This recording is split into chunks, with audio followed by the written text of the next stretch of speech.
untuk kami Tuhan. Terima kasih Tuhan, kenaikan ke sorga membuktikan bahwa Engkau Allah yang mengasihi kami, sebab Engkau telah menyediakan tempat yang terbaik bagi umat-Mu Tuhan, sorga yang mulia untuk mereka yang percaya dan terus berharap akan Engkau ya Tuhan. Bapa, kami bersyukur sepanjang minggu ini pertolongan-Mu ya Tuhan. Bahkan ini adalah minggu terakhir di bulan Mei. Kami bersyukur kalau dari awal bulan sampai akhirnya ini Tuhan, kami boleh melihat kasih setia Tuhan dinyatakan, pertolongan-Mu Tuhan disediakan bagi kami Tuhan. Dan pada pagi ini Tuhan Yesus bersama dengan hamba-Mu dan umat-Mu Tuhan, kami bawa korban ucapan syukur kami. Kami bawa persembahan kami, yaitu hidup kami di hadapan-Mu ya Tuhan. Kiranya kami senangkan Tuhan atas setiap doa, pujian dan penyembahan umat-Mu Tuhan. Dan lebih lagi Tuhan, kami akan dituntun dengan kebenaran firman-Mu Tuhan. Hamba-Mu tidak ada apa-apanya Tuhan Yesus. Hamba-Mu menggantungkan diri hamba-Mu pada pengharapan Roh Kudus. Biar Engkau yang mengurapi, menuntun kami, sehingga Tuhan hikmat surgawi mengalir atas kami semua. Kami buka hati kami Tuhan, kami undang Roh Kudus memenuhi kami. Bersabdalah ya Tuhan, di dalam nama Tuhan Yesus Kristus. Setiap kita yang percaya dan diberkati dengan firman Tuhan, sama-sama kita berkata amin. Tuhan Yesus, haleluya. Sebelum duduk, beritahu sebelah kirimu, kadang mengatakan engkau orang yang hebat, engkau orang yang luar biasa, engkau orang yang diberkati Tuhan. Haleluya. Silakan duduk dalam hadirat Tuhan. Saya minta izin buka masker ya, supaya wajah yang ganteng ini kelihatan begitu ya. Sama Pak Ginta kan sama-sama ganteng gitu ya, saya kira. Bahkan kayak abang adik gitu ya. Terima kasih buat tim Presiden Worship yang sudah melayani kita pada pagi hari ini. Kami sangat diberkati dengan pujian penyembahannya. Dan siapa yang merasakan hadirat Tuhan di tengah-tengah kita? Oh, haleluya, banyak ya yang merasakan hadirat Tuhan dan jamaah Tuhan ya. Ini kali kedua saya boleh ada di gereja ini ya, yang luar biasa. Ini saya makin bertumbuh luar biasa ya. Beberapa tahun yang lalu mungkin ya Pak ya, di kota Binjai, dan sekarang ada di Tandang, ini luar biasa ya. Dan bulan lalu Bapak Gembala ya, Pak Winta, Pastor ada di Abga ya, di tempat kami boleh melayani di Jalan Binjai, kilometer 10,8 ya, tempatnya di belakang Komplek dari Pardede. Nah, perkenalkan, nama saya Pendeta Jan Patar Simanjuntak ya. Saya sudah menikah. Jadi nggak usah lagi dikenalkan anaknya, saudara atau saudaranya. Sudah menikah ya. Istri saya orang Denpasar, orang Bali ya. Ada di sini orang Bali? Bali G. Ya, Tuhan berikan kami 4 orang anak ya. Yang pertama perempuan, yang kedua laki-laki, 3 laki-laki, dan yang terakhir perempuan ya. Tapi yang pertama itu sudah kembali ke surga ya. Nah, ini jemaat kita yang ada di Abga Binjai ya. Berikutnya saya juga mendirikan satu pelayanan ministry. Tapi selama pandemi ini sudah jarang sekali bisa melayani ke rumah sakit. Kami sering ke rumah sakit, ke penjara, dan ke marketplace bersama dengan sahabat-sahabat saya ya. Itulah perkenalan singkat kita ya saudara ya. Nanti kita akan kenal lebih lanjut lagi ya. Jadi kalau mau tanya nomor sepatu, nomor baju, celana, boleh ya. Klik. Hari ini saya akan bicara tentang SMS. Udah jarang kita sekarang menggunakan SMS ya. Apa itu SMS? Selalu mengucap syukur. Udah ada yang mulai senyum-senyum lihat gambar ini ya. Kenapa Pak? Saya sulit bersyukur. Memandang ke depan pun rasanya nggak ada harapan Pak. Pupus sudah. Ya, yang ada hanya sumur-sumur gitu ya saudara ya, dan sebagainya ya. Nah, kita lihat 1 Timotius 1 ayat 12 sampai 17. 1 Timotius 1 ayat 12 sampai 17. Kita mau baca secara responsoria, berganti-gantian ya. Saya 12, Bapak Ibu 13, dan yang ke-17 kita baca bersama-sama ya. 1 Timotius 1 ayat 12 sampai ayat 17. Berikutnya ucapan syukur atas kasih karunia Allah. Ayat yang ke-12. Aku bersyukur kepada Dia yang menguatkan aku, yaitu Kristus Yesus Tuhan kita, karena Ia menganggapku setia dan mempercayakan pelayanan ini kepadaku. Ayat 13. Aku yang tadinya seorang pemuja dan seorang penganiaya dan seorang ganas, tetapi aku telah dikasihaninya, karena semuanya itu telah kulakukan tanpa pengakuan, yaitu di luar iman. Malah kasih karunia Tuhan kita itu telah dikaruniakan dengan limpahnya kepadaku, dengan iman dan kasih dalam Kristus Yesus. Ayat 15. Perkataan ini benar dan patut diterima sepenuhnya. Kristus Yesus datang ke dunia untuk menyelamatkan orang berdosa, dan di antara mereka akulah yang paling berdosa. Tetapi justru karena itu aku dikasihani, agar dalam diriku ini sebagai orang yang paling berdosa, Yesus Kristus menunjukkan seluruh kesabarannya. Dengan demikian aku menjadi contoh bagi mereka yang kemudian percaya kepadanya dan mendapat hidup yang kekal. Bersama-sama, hormat dan kemuliaan sampai selama-lamanya bagi Raja segala zaman, Allah yang kekal, yang tak nampak, yang esa. Amin. Saudaraku, kita sangat diberkati oleh tulisan dari seorang rasul agung, rasul besar, ya, di mana dia juga dulunya seorang yang berdosa, ya, dan dia menuliskan surat ini kepada anak rohaninya Timotius. Klik. Banyak orang Kristen tidak dapat mengucap syukur dengan apa yang ada padanya sekarang ini, ya. Bersyukur itu sangat berkaitan dengan pintu surga terbuka. Coba lihat gambar ini, saudaraku. Klik. Karena bersyukur itu berkaitan dengan pintu surga terbuka. Kenapa, Pak? Karena ada pujian mengatakan ada mujizat dalam bersyukur. Yes, waktu kita bersyukur, kita punya keluarga yang baik, kita bersyukur sampai hari kita masih punya berkat tabungan, uang dan sebagainya. Kita bersyukur kalau kita hari ini bisa sehat. Sudah hampir mau 3 tahun kita melewati pandemi COVID-19. Kita bersyukur walaupun kita hari ini datang ke gereja dengan jalan kaki dan kita tidak ngomel, Tuhan kapan saya diberikan mobil, ya, diberikan sepeda motor. Intinya selalu mengucap syukur. Kenapa? Karena bersyukur itulah yang dikehendaki oleh Tuhan. Haleluya. Bilang sebelah kiri kanannya, ayo selalu mengucap syukur. Ayo selalu mengucap syukur. Ya, jadi nggak perlu membanding-bandingkan, ya, orang lain. Tidak perlu melihat tetangga kita. Tidak perlu melihat keadaan orang lain. Karena dengan bersyukur kita akan melihat semakin Tuhan nyatakan mujizatnya. Kita lihat dalam 2 Korintus pasal yang ke-11 ayat yang ke-25 sampai ayat yang ke-27. Rasul Paulus banyak mengalami tekanan dalam pelayanan. Wow, saudara. Ternyata perjalanan hidupnya tidak semulus jalan tol, ya. Sama seperti tol Semayang setabat ini sudah selesai begitu, ya. Tidak semulus itu, saudara. Ada yang namanya berliku-liku, naik turun, ya kan? Jalannya tidak rata. Namun ia mampu dan bisa bersyukur, bahkan mampu untuk mengucap syukur. Itulah yang Tuhan katakan. Loh, kenapa, saudara?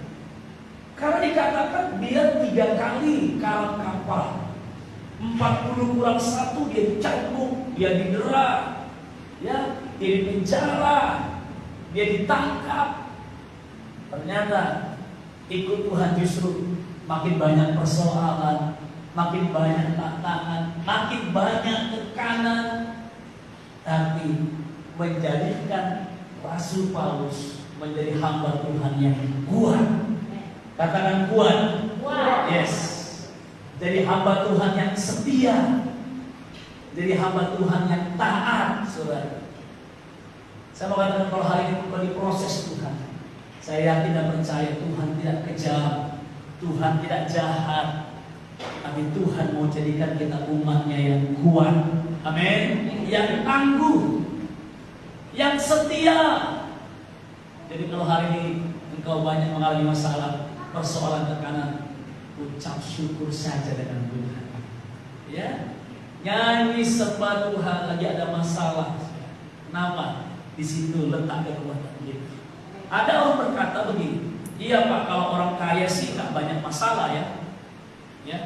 Ya dong, kan banyak uangnya, tinggal atur sana sini. Tapi coba lihat gambar ini. Salah satu pendiri dari aplikasi Alibaba ya, saudara, dia bernama Jack Ma. Ya. Dia dilahirkan bukan dari keluarga yang kaya, sangat miskin sekali. Untuk makan pun sulit sekali.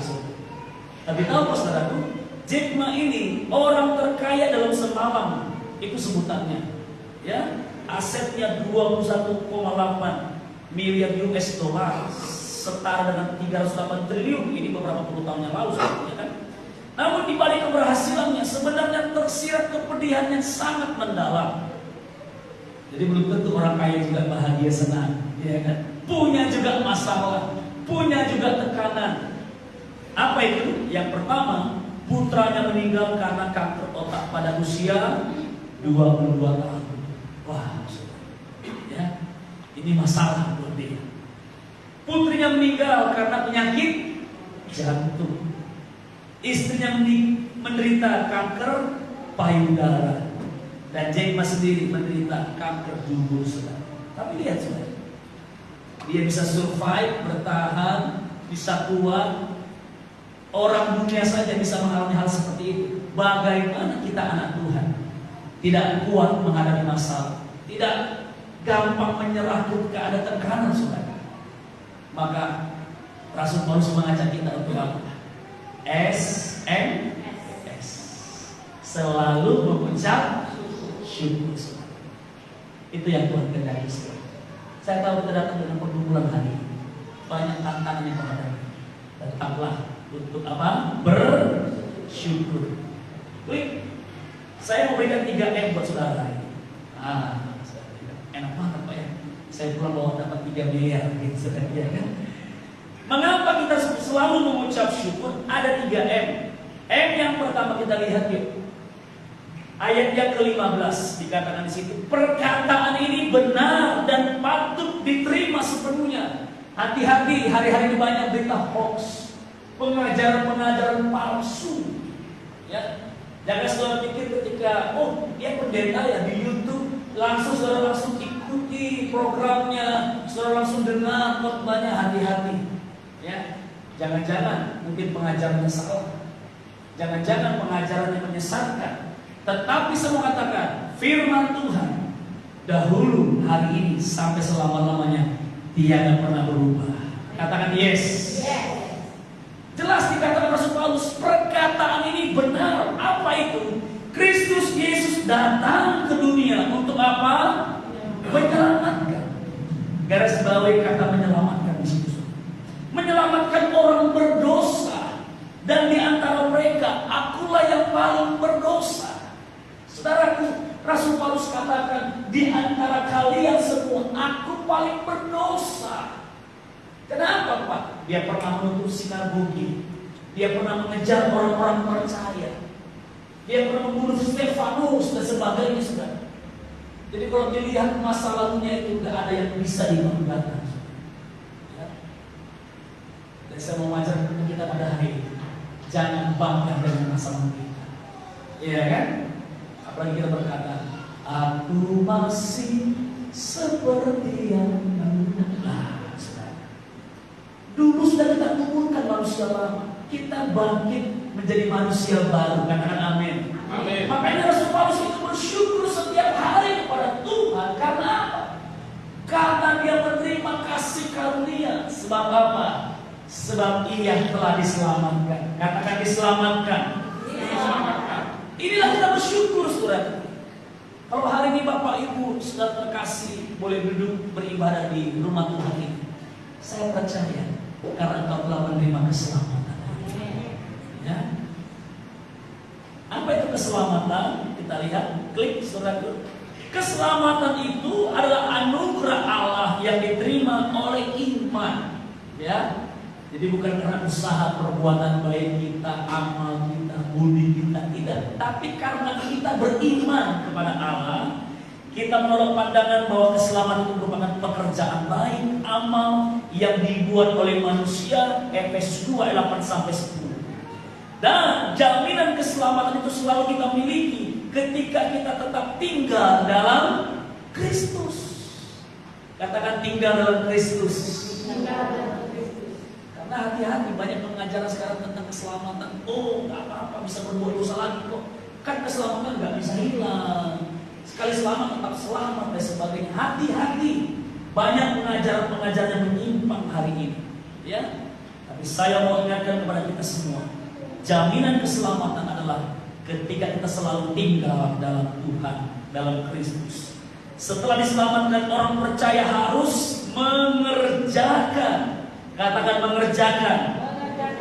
Keselamatan hingga mencapai kesempurnaan dengan ku mau sepertimu Yesus, disempurnakan selalu. Kita mengerjakan keselamatan agar kita mengalami kesempurnaan sama seperti Kristus. Jangan pernah berhenti untuk mengerjakan keselamatan.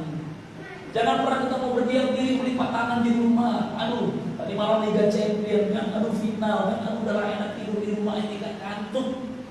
Loh, keselamatan itu harus dikerjakan dengan kesempurnaan sama seperti Kristus. Kita lihat ada perempuan Samaria yang diselamatkan dalam Yohanes pasal yang keempat ayat pertama sampai ayat 42. Lihat saudara. Ketika perempuan Samaria ini mau ke sumur Yakub, mau mengambil air, tapi dia datangnya di siang hari. Kenapa kalau di pagi hari? Dia takut. Kenapa? Dia pelakor pertama dalam perjanjian baru. Ya kan? Pelakor pertama dicatat dalam Alkitab. Kenapa Pak? Yesus katakan, ibu, mana suamimu? Aduh, mana ya? Jelas saja. Suaminya sekarang ada 5 kata Tuhan Yesus. Di situ dia mulai sadar, ternyata saya orang berdosa. Maukah kau minum air hidup ini? Kata Yesus. Kami biasa minum air di sumur Yakub. Tapi Yesus menawarkan keselamatan anugerah buat ibu ini, buat perempuan ini. Dan saudara, di situ terjadi keselamatan. Tapi apakah berhenti di situ dia menerima keselamatan? Tidak. Dia nggak berhenti sampai dirinya diselamatkan. Lalu dia kembali ke kota Samaria. Dia menceritakan, aku diselamatkan Tuhan. Ayo ikut Tuhan. Ayo percaya sama Tuhan. Ayo kita sembah Tuhan. Kalau kita terus menyembah Tuhan di gunung-gunung, tapi kita sembah Tuhan yang hidup. Amin, saudara. Yes. Jadi kerjakanlah keselamatan. Kita bersyukur karena M yang pertama, Tuhan sudah menyelamatkan kita. Haleluya. Saya pun kalau tidak diselamatkan Tuhan, mungkin saya sudah tidak tahu kemana. Dulu waktu saya lajang, pacar saya banyak gonta ganti. Sudah lihat kan? Kuliah hampir putus. Ya. Waktu dulu saya kuliah teknik ya. Bukan kuliah pendeta, ya sudah dia kan. Orang tua saya paksa saya, ayo kamu harus jadi pendeta, melayani Tuhan. Pendeta. Ya. Dulu saya mengerjakan ini instalasi listrik, saudara ya, sekolah teknik listrik tahun 97. Nggak ngerti firman Tuhan, tapi ketika saya memberikan diri saya untuk mau melayani Tuhan, untuk mau bertobat, ya. Padahal di kelas saya suka main judi, saudara, suka bolos, ya, suka tawuran, ya dulu, ya kan. Tapi saya tinggalkan semuanya itu, saudara. Karena saya sudah menerima keselamatan dari Tuhan dan mengerjakannya sampai Tuhan mau datang. Berikan tepuk tangan bagi Tuhan Yesus. Kerjakan keselamatanmu dengan takut dan gentar di hadapan. Itu M yang pertama. Karena Tuhan menyelamatkan kita, menyelamatkan saya. Yang kedua, karena Tuhan menguatkan kita. Ada kata menguatkan di situ. Ada kata dikuatkan, saudara. Coba kita lihat ayat yang ke-12. Aku bersyukur kepada Dia yang menguatkan aku. Garis bawah kata menguatkan di situ, saudara. Yaitu Kristus Yesus Tuhan kita, karena Ia menganggap aku setia dan mempercayakan pelayanan ini kepadaku. Wow, saudara. Lihat, Rasul Paulus itu diberikan satu pelayanan karena Tuhan tahu ini adalah rasul hamba Tuhan yang setia. Dia dipercayakan, dia diberikan tugas tanggung jawab. Lalu pertanyaannya, apakah orang setia? Orang yang tanggung jawab gak ada masalah. Lalu orang yang setia pun tetap ada masalah, tetap ada pergumulannya, tetap ada tantangan hidupnya. Tapi lihatlah, Rasul Paulus kata, aku bersyukur karena Dia menguatkan aku dalam pelayanan, saudara. Kami hamba Tuhan bukan Superman, ya, juga bukan Superman. Kami hamba Tuhan juga banyak masalah, ya. Pak Wita juga banyak pergumulan, kami juga banyak pergumulan, saudara. Tapi kalau kami bisa berdiri hari ini melayani dengan setia, kami bersyukur karena Dia yang menguatkan kami. Amin. Klik. 2015 saya punya anak di umur yang ke-7 tahun, saudaraku. Ya, kurang lebih di umur yang 5 tahun, ya. Dia kena penyakit kanker. Ya. Ini penyakitnya sangat langka, saudara. Ya. Di dunia anak ini orang ke-18. Kami pun seperti di sambar geledek di siang bolong, nggak tahu kok bisa Tuhan. Ya, saya 11 tahun tinggal di Surabaya. Begitu saya pindah ke Kota Medan tahun 2011, 2013, anak kami sakit, saudara. Tiba-tiba saja ini terjadi, saudara. Saya katakan, Tuhan, saya sudah tinggalkan kota Surabaya, harus melayani di Jalan Binjai, kok tiba-tiba ada masalah, tuh? Nggak ada uang. Kami bawa anak ini ke rumah sakit di Medan, saya tidak sebutkan namanya. Di rumah sakit Medan, ya kita tahu lah, ada obat-obat yang kadang keras, dosis dan sebagainya. Sehingga yang benjolan tadi, yang keras tadi di perut anak saya ini bisa langsung membesar, saudara. Ya. Kami juga nggak tahu, saudara. Lalu rumah sakit katakan ini yang sudah di biopsi, diminta uang waktu itu 11 juta rupiah. Kami nggak ada uang. Bisa nggak kasih pengurangan? Nggak bisa, Pak. Nggak ada uang, nggak bisa ditolong, nggak bisa dibantu. Kami pulang ke rumah, kami doa. Saya tuliskan di Facebook, tolong doakan anak saya. Terdengarlah jemaat yang ada di Bali, ya. Orang kita Tionghoa. Sebenarnya dia orang Binjai, ya, tapi sudah tinggal di Bali, Denpasar.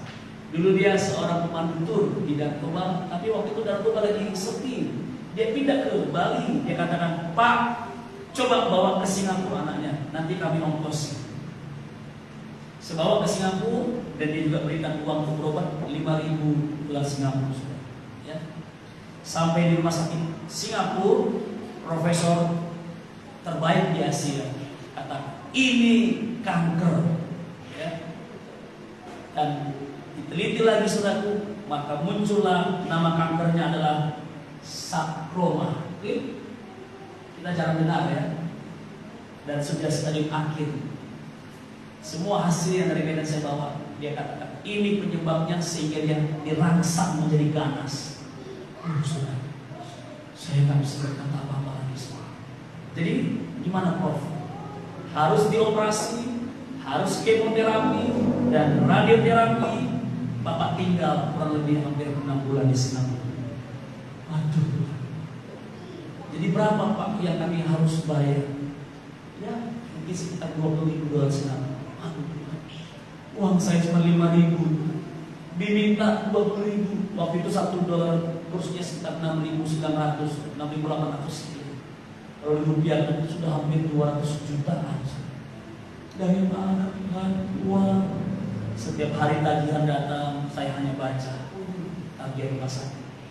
Dan baiknya di rumah sakit Singapura ini, asal ada yang menjamin, bisa bayar belakangan pada waktu itu ya, nggak tahu sekarang ya.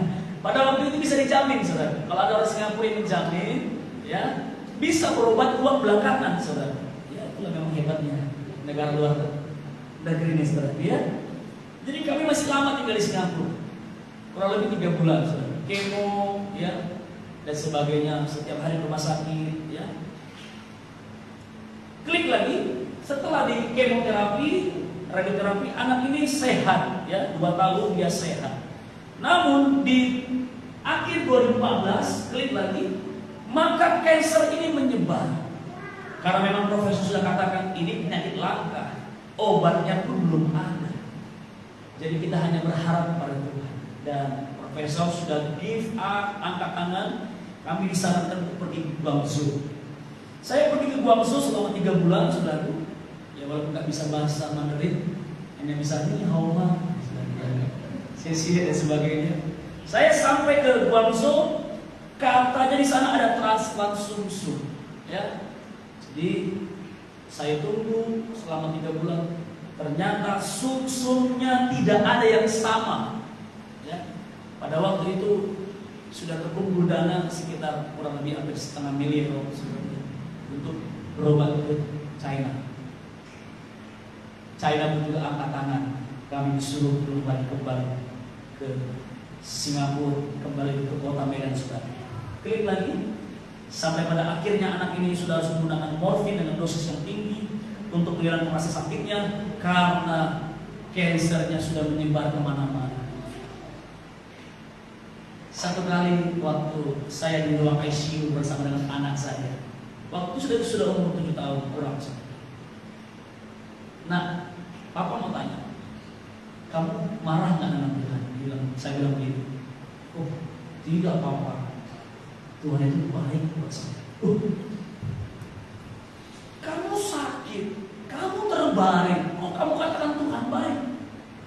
Aku nggak sakit loh Pak. Aku dalam mimpiku aku bermain-main dengan Tuhan setiap hari. Saudara. Di situ saya meneteskan air mata. Saya nggak tahan lagi. Saudara. Klik lagi dan tanggal 8 Mei 2015 anak ini sudah pulang ke surga. Dia berkata di pagi hari waktu itu saya ingat, Papa, tolong lepaskan semua alat-alat yang ada di rumah sakit ini, baik itu kimpus, kabel-kabel sebagainya. Tuhan sudah mau jemput saya. Saya sudah sembuh Bapak. Saya nggak bisa melepaskan semuanya, saudara. Karena prosedur rumah sakit tidak bisa dilepaskan, saudara. Dan dia berkata, Papa, saya mau dijemput Tuhan Yesus. Dadah. Dan dia sudah menutupkan air mata dan menutupkan mata dan dia sudah dipanggil Tuhan, saudara. Saya mau katakan, saudara, kalau kami punya pergumulan sampai hari ini, kami boleh bertahan, boleh melayani Tuhan, maka kami sebut dia menjadi pahlawan iman kami, yang mengajarkan kami untuk tetap kuat, ya. Tapi tahu saudara, ketika kami mengalami sakit ini, banyak sekali tekanan yang kami hadapi. Saya dengar sendiri di telinga saya, ada yang mengatakan begini, itu pendeta banyak dosa. Saya hanya tertunduk nangis di hadapan Tuhan. Yang kedua, saya dengar lagi ada yang mengatakan begini, itu pendeta nggak punya kuasa. Anak jemaat dia doakan sembuh, anaknya sendiri didoakan nggak sembuh. Sekarang itu menjadi satu cambukan yang begitu sakit buat saya. Tapi Tuhan katakan, don't give up. Aku yang memegang tanganmu, aku yang menguatkan engkau. Klik lagi, kata menguatkan dalam bahasa Yunani digunakan kata enduro. Kita jarang dengar kata enduro ya. Bukan di rumah makan kita dengar, tapi di bengkel. Ya. Gunakanlah oli ini karena oli ini mengandung enduro. Itu bahasa Yunani, bahasa aslinya artinya menjaga, menggenggam, dan dikuatkan. Katakan amin. Amin. Kata ia menguatkan di ayat 12 ini terdapat juga di dalam pelayan Rasul Paulus. Ketika dia sebelum mau mati dibunuh, 2 Timotius 4 ayat 17, Paulus juga berkata, aku dikuatkan Tuhan. Aku di-enduro, di-encourage dengan Tuhan. Sehingga apa? Sehingga waktu Paulus pun mau dibunuh, dia harus menyerahkan nyawanya karena melayani Tuhan. Dia justru mendapatkan kekuatan baru dari Tuhan. Katakan yes. Kalau hari ini kau juga mungkin mulai lemah imanmu dengan masalahmu, dengan sakit penyakit keluargamu, orang tuamu, anakmu, saya mengatakan ada tangan Tuhan yang memegang kita. Karena manusia bisa lepas yang memegang kita ya, tapi kalau tangan Tuhan dia yang bisa lepas. Tapi apakah Tuhan berhenti sampai di situ? No, saudara. Klik. Maka Tuhan menjawab doa kami. Lahir anak yang ketiga, ya, anak yang keempat. Waktu sebelum anak keempat, saudaraku, kami sudah punya 2 anak laki-laki di rumah. Saya berkata sama dokter, udah cukuplah dokter, ya, kami mau tutup lah, ya, pabriknya tutup, ya, biar bisa melayani begitu. Oh, dokter bilang, oh nggak boleh Pak Pendeta, sebab satu lagi yang terakhir ini pasti boru katanya, ya, boru itu perempuan. Kok dia yakin, ya kan? Saya pendeta aja nggak yakin begitu saudara, ya kan? Tapi betul Tuhan menjawab doa kami. Tanggal 3 bulan 3 2018 jam 3 sore, beratnya 3030 gram atau 3,3 kilo. Maka lahirlah anak perempuan yang menjadi doa kami. Yang pertama sudah kembali ke surga, yang terakhir Tuhan kirimkan lagi dari surga perempuan. Berikan tepuk tangan bagi Tuhan Yesus. Klik. Ya, sekarang ini foto lama ya. Sekarang anak saya sudah mau jalan 5 tahun yang perempuan itu saudara lihat. Namanya Patricia Ulinai, ya, Boris Manjuntak. Ulinai itu artinya cantik sekali lah dalam bahasa Batak, ya. Tapi saudaraku melewati pergumulan itu, ternyata Tuhan kasih berkat buat saya. Klik. Untuk pertama kali saya menginjakkan kaki di tanah perjanjian. Wow, luar biasa ya. Yang sudah bertahun-tahun saya rindukan. Tuhan kasih di tahun 2017. Klik lagi. Saya sudah menginjakkan kaki di Korea Selatan. Annyeonghaseyo, kamsahamnida, sarangeo. Kok bisa Pak? Makanya saya mengatakan, ketika diproses Tuhan, jangan protes. Tuhan sedang membawa kita ke bangsa-bangsa. Saya khotbah di Seoul, satu gereja Presbyterian. Saya dikasih jam 3 sore. Karena ini jemaatnya ribuan. Ya. Gimana ceritanya Pak? Nah, ada jemaat kami Boru Tarigan ya. Kalau orang bilang Boru Tarigan ya. Menjomblo dia, sudah 30 tahun umurnya. Dia bilang, Pak Gembala, tolong doakanlah saya ini. Aduh susah hati, berat hati, belum punya jodoh Pak. Sini saya doakan. Mau jodoh yang seperti apa? Yang bisa cinta Tuhan Pak. Saya doakan saudara, dapat suaminya orang Korea saudara. Ya. Nah puji Tuhan. Jadi kalau saya lagi jomblo-jomblo ini, datang sama gembalanya ya, biar didoakan. Nanti Tuhan kasih. Itulah musuh yang terbaik. Amin. Iya. Haleluya. Sampai mau dapat suami orang Korea, istri orang Korea. Nah, jadi ketika mereka honeymoon ke Korea, mereka undang saya untuk jalan-jalan ke sana. Tapi saya katakan saya nggak mau jalan-jalan, saya mau khotbah. Dan puji Tuhan, saya sudah khotbah di gereja yang Tuhan berikan luar biasa. Klik lagi. Saya pertama kali menginjakkan kaki di Mekah, ya. Oh, jadi saya selain Pak Pendeta, saya juga Pak Haji sebenarnya. Kenapa Pak?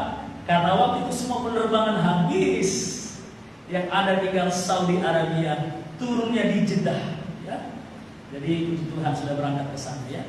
Jadi saya mau katakan di balik kesulitan kita, di balik masalah kita, Tuhan justru mau angkat kita dan menguatkan kita. Berikan tepuk tangan bagi Tuhan Yesus. Ya. Jadi sebelum pandemi kemarin, saya sudah ke 11 negara, ya. Terakhir ke Papua New Guinea, ya. Itu yang sangat indah sekali ya, negara yang Tuhan berkati juga. Dan yang ketiga, M yang terakhir, Mengapa kita harus bersyukur? Yang pertama, Tuhan menyelamatkan kita, Tuhan menguatkan kita.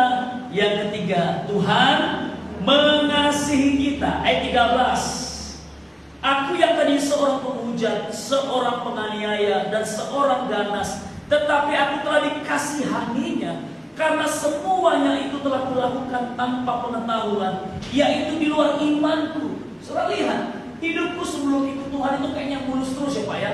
Aku disayangi Tuhan, disayangi suamiku, disayangi istriku. Tapi ketika hidupku ikut Tuhan, kok jadi malah muter dan banyak masalah Pak.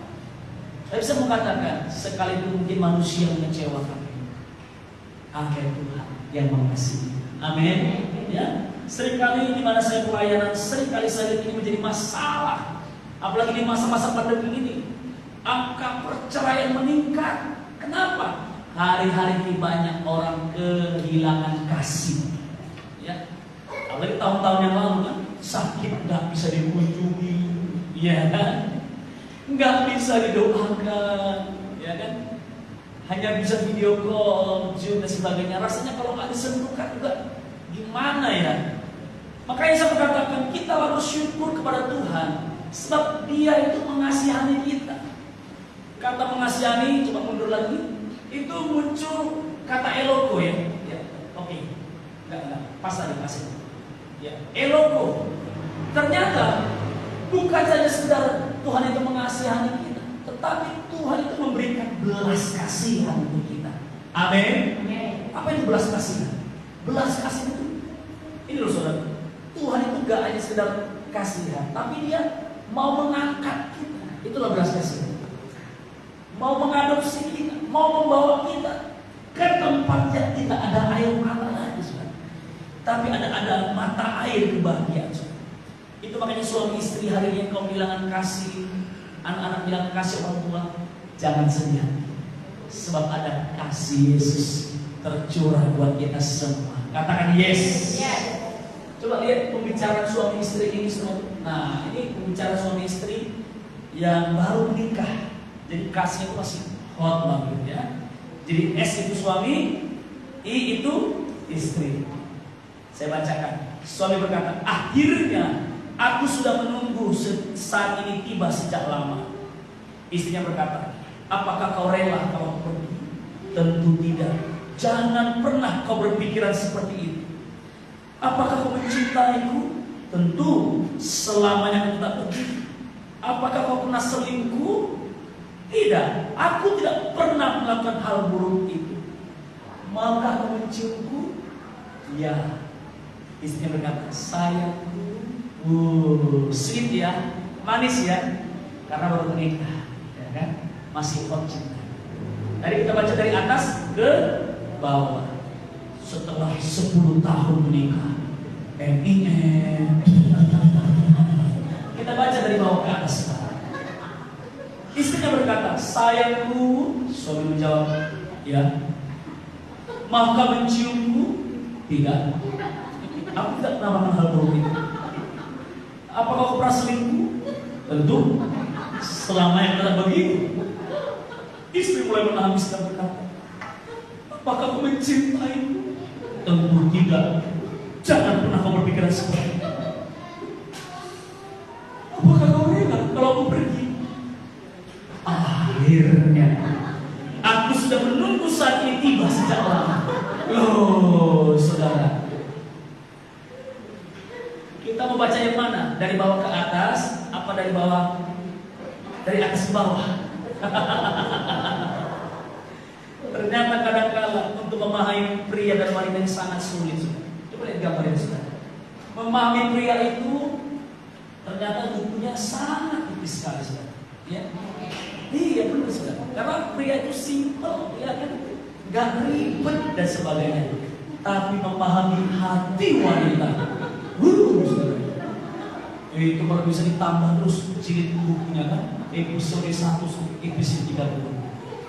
Tapi saya percaya hari ini, apapun permasalahan, ada Tuhan yang mengasihi. Amin. Sekalipun suami nggak tahu cara memahami dulu, ya kan? Suami nggak pernah memuji aku kan? Cantiknya bajuku ini, tasku ini, dia tak bisa memahami aku. Nggak apa-apa, karena bukunya kan udah beda, saudara, ya kan? Kalau pria itu edisi lengkap bukunya. Kalau wanita itu baru jilid 1, saudara, baru bagian 1. Bagian 2 nggak tahu di mana tersembunyi, saudara, ya. Tapi hari ini kita bersuka cita sebab Tuhan mengasihi kita. Berikan tepuk tangan bagi Tuhan Yesus. Mau bersyukur? SM selalu mengucap syukur. Ayo kita bangkit berdiri. Saya undang hamba-hamba Tuhan, saya undang pelayan musik. Hari ini apapun pergumulan yang kita hadapi yang membuat kita sulit untuk bersyukur, mari kita datang sama Tuhan, sebab kita akan bersyukur di hadapan Tuhan. Naikkan pujian kita, kasih Allahku telah terbukti ketika Dia serahkan anaknya yang itu. Haleluya. Bersyukur, bersyukur, bersyukurlah. Terima kasih, terima kasih. Kau sangat baik bagi kami. Oh, haleluya. Naikkan pujian ini, sekali itu pujian sangat lama, tapi saya percaya pujian ini memberkati. Kasih Allah sungguh terbukti dalam hidup saat Dia menyerahkan anaknya Yesus untuk kita pada hari ini. Terima kasih. Terima kasih. Terima kasih.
tidak ada obat dan sebagainya.